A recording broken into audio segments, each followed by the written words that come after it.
This video is going to take us on a walk along Lodge Lane in Toxteth, Liverpool 8, and it was once a route for our family when we were walking to Princess Park.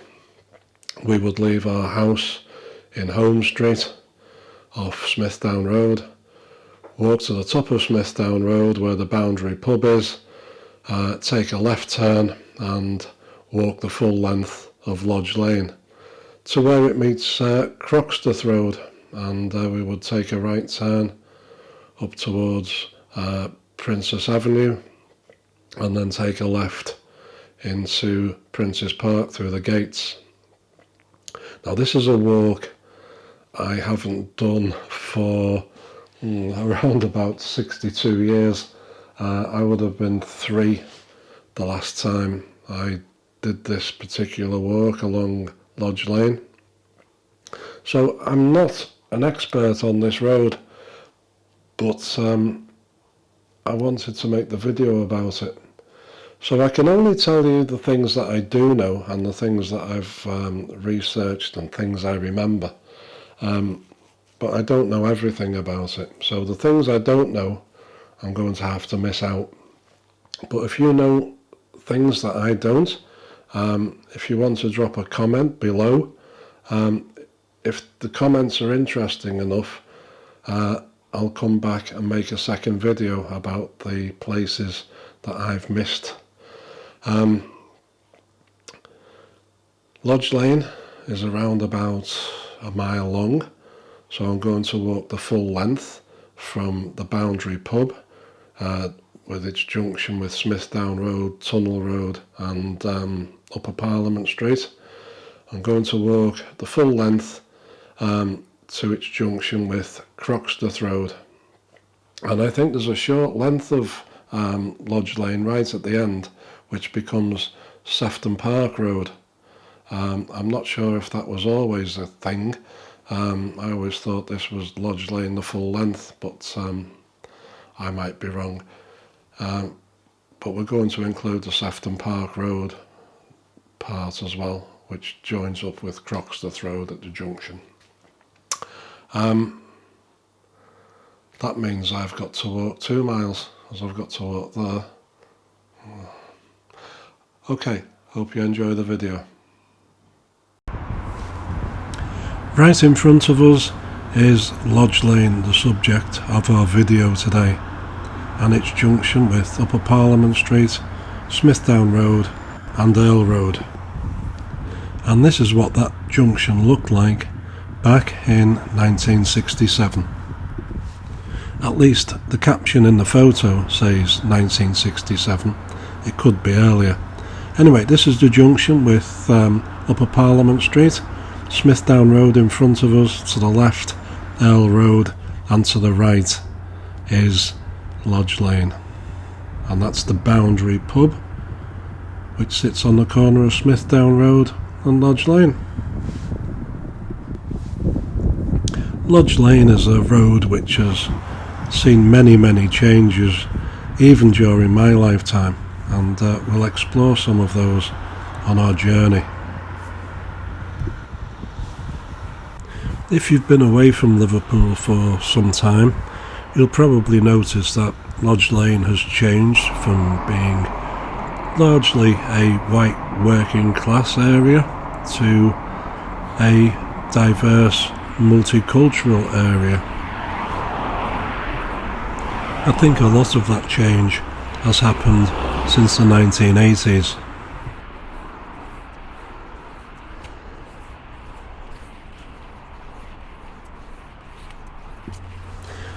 Right, we're going to take a right turn here and have a look at the Golden Gloves Boxing Club, and this is a mural by Liverpool artist John Culshaw, who did the one of Ringo Starr in the Welsh Streets area, and quite a few others.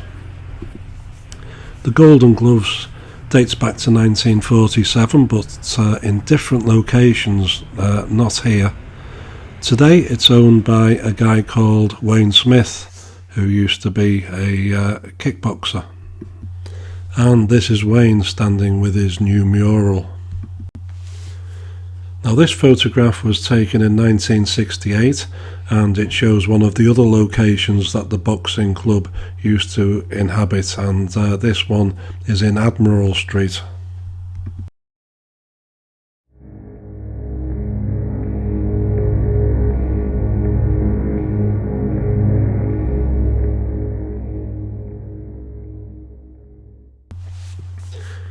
This photograph here, which I found on the internet, really reminds me of what Lodge Lane used to look like for me as a young kid in the late 1950s, probably through the 1960s as well. Guys selling goods from hand carts, carts they would push by hand, usually fruit and veg, but possibly other things as well. But that particular photograph sums up Lodge Lane for me. This was the Pavilion Theatre, and it opened in 1908, designed by a J.J. Alley, who designed quite a few theatres in Manchester apparently. This was a twice-nightly variety theatre when it first opened, and could seat over 2,000 people on 3 levels, the stalls at the bottom and 2 circles, including some boxes. The theatre was refurbished in 1933, and then again in 1960 when the stage was extended. But in 1961, just 1 year later, like so many others at that time, the theatre was converted for bingo, although it was sometimes still used as a theatre, and sometimes it staged wrestling nights when they would have bingo in between bouts. Now the Beatles apparently played the Pavilion in 1962, while it was a bingo hall apparently, and before the Beatles became famous, or at least well famous. Most Scousers would pronounce pavilion as pavilion, using an I instead of an A, and therefore the Pavilion Theatre was nicknamed the Pivy.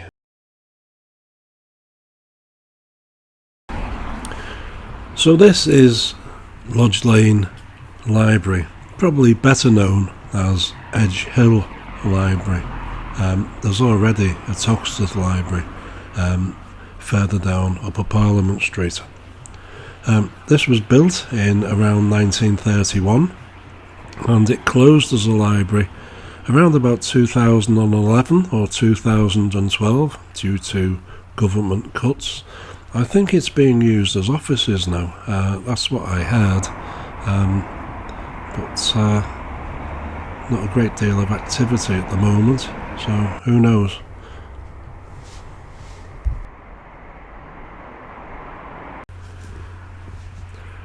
Now on the opposite side of the road, back in the day when this was a pub, it was called the Masonic Arms. Today it's called the Red Sea Restaurant. It's serving Middle Eastern food, Ethiopian and Eritrean apparently. Personally, I've never tried it, but I'm open to all things new, maybe one day. On this side of the road, there's a grassed over space here. I guess these used to be shops. We're stood on the corner of Grayson Street now, and that has a mix of older houses on the right hand side and reasonably new ones built on the left.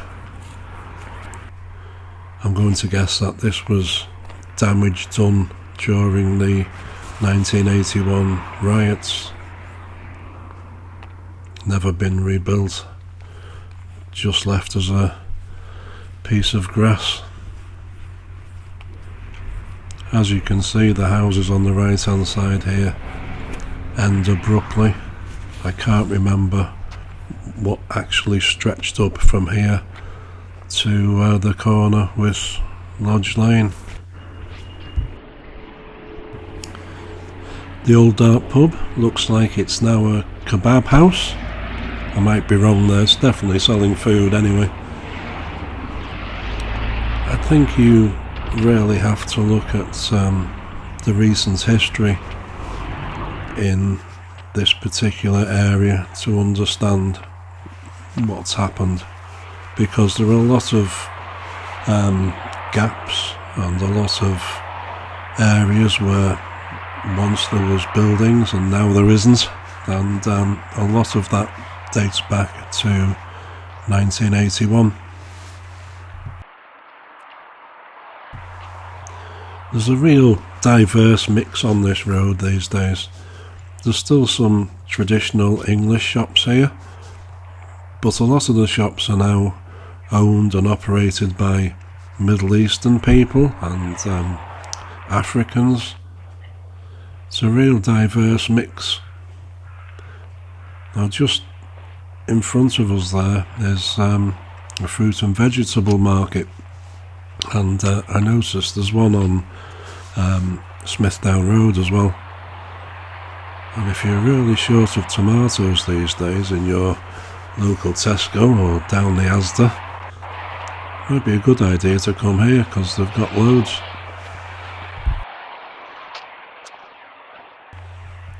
Now, as I said earlier, and probably said it a couple of times now, this was a route that my family used to take to go to Princess Park, and I have a bit of a false memory about it.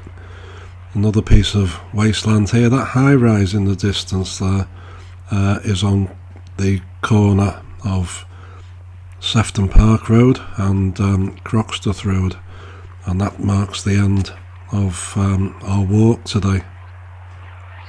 Yeah, I have a false memory of walking along this road to get to Princess Park. That's the fruit and veg market there.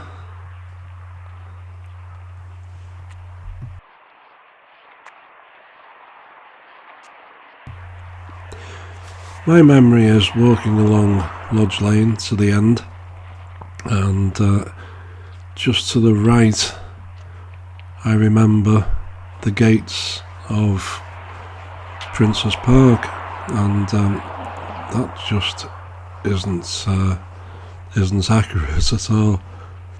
It's completely wrong. Chaplin's Pub or Chaplin's Bar on the left hand side there, with a huge telephone mast on the roof on the chimney stack there. I think that used to be called the Croxteth Pub.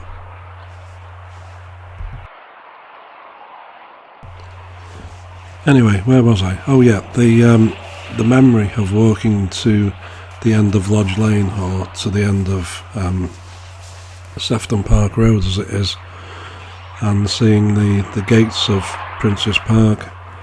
That's not accurate. We must have taken a right turn down Bentley Road, and that then brings you on to Princess Park Road, and from there, that junction, you can see the gates. So we never walked to the end of this road, we used to take a shortcut to the right. But no matter how much I know that, my memory is still the same of walking along Lodge Lane to the end and seeing the gates. And as much as I know that's wrong, the memory never changes. Weird, isn't it? I call it a false memory. It's something that you could argue all day about, that you remember something accurately, and sadly it's not always the case.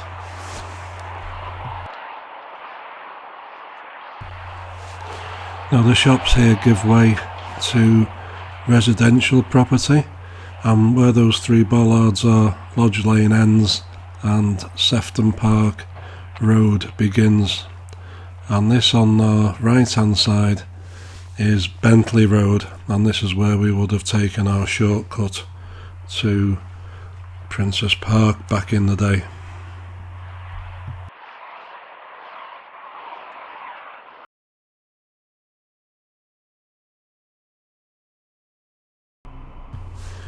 This is Princess Park Mansions on the corner of Croxteth Road and Sefton Park Road, and on the other side this is Haysmore Heights.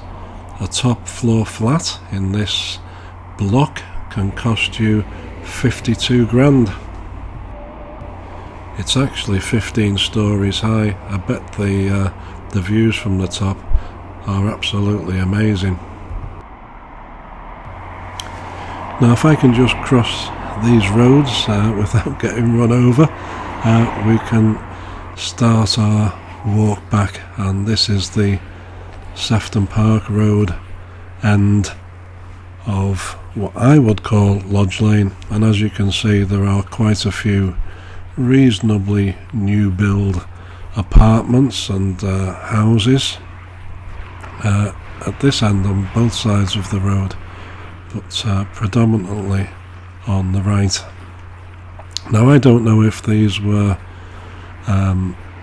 built because houses down this end or shops down this end were damaged during the 81 riots, or whether they've just replaced houses which were deemed inhabitable and were pulled down. If you know, leave a comment in the comment section below, and if we do revisit Lodge Lane, then we can include your information in the next video.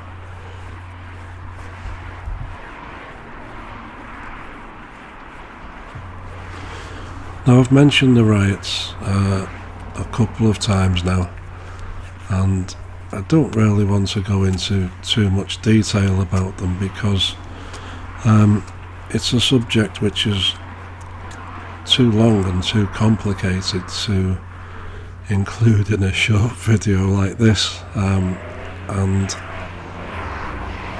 it's a subject which has many sides and many opinions, and no matter what side you take, you'll probably end up in an argument about what's right and what's wrong.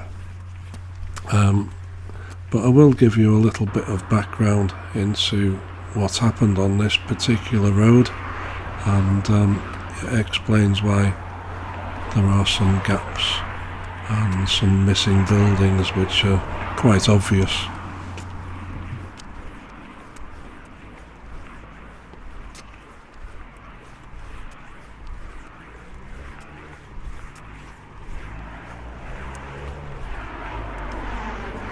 And this is Bentley Road, which I mentioned earlier. This would have been a shortcut, well, not that short to be honest, but a shortcut to Princess Park Gates,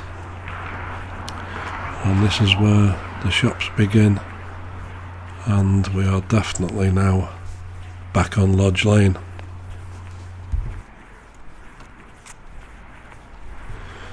Friday the 3rd of July 1981, and police tried to arrest a young black motorcyclist on Granby Street, and it's watched by an angry crowd, and in the ensuing disturbance the motorcyclist escapes, and instead the police arrest another black guy called Leroy Cooper.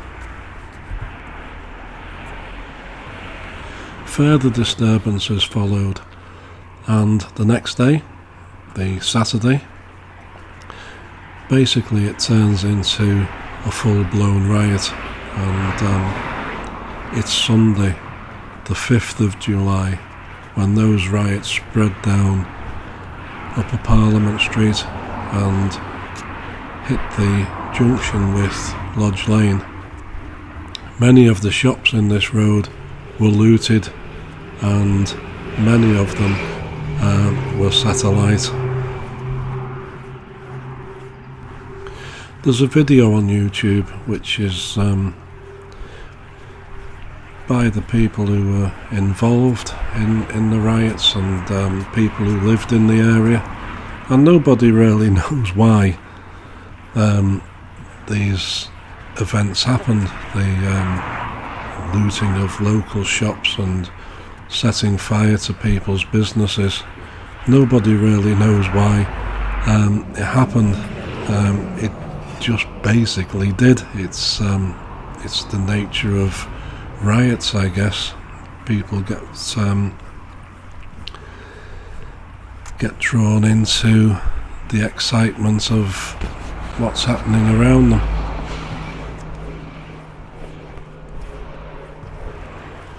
But the businesses in this road, especially at that time, I guess, and even now, these businesses are owned by one person or a small family, and it's their income. And in many cases, these shopkeepers and shop owners lived above their shop, so they lived and they worked in the same premises. And when the shops were set on fire, many of these people were asleep in their beds above, in their living quarters, and they were lucky to escape with their lives, because nobody could really get down here to stop what was happening. It was, I would imagine, an absolute nightmare to be woken up in bed to find your property on fire. This artwork here on the left-hand side, by the way, is another work of Liverpool artist John Culshaw. The riots, according to local sources, went on for around about 9 days in all, and it spread not only into Lodge Lane but into Smithdown Road, the top end of Smithdown Road, and also along Tunnel Road to the police station on Wavertree Road, which is, you can see that police station in the video I made about Wavertree Road. Someone made a comment that they worked near there at the time, and they were absolutely petrified, locked into a place where they worked while the rioters were setting siege to the police station.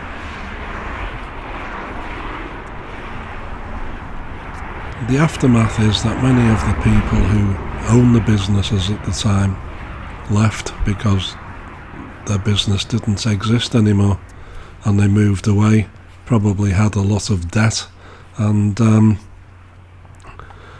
well, whatever, they probably made new lives elsewhere. But then other people move in to an area, and it's become what we see today.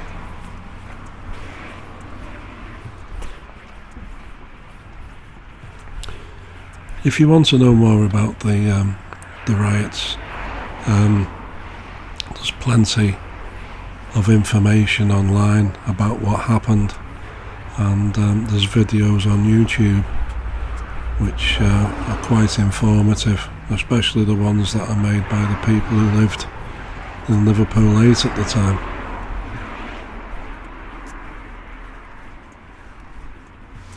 But according to many local people, this has now become a very quiet and peaceful place to live and to work and to own a shop, and also a very peaceful place to come and visit and go for a meal. And there's plenty of choices along this road.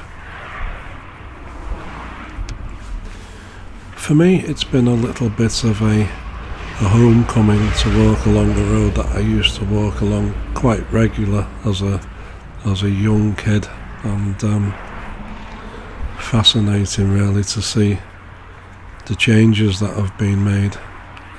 In many ways it's still recognisable, and in other ways it isn't.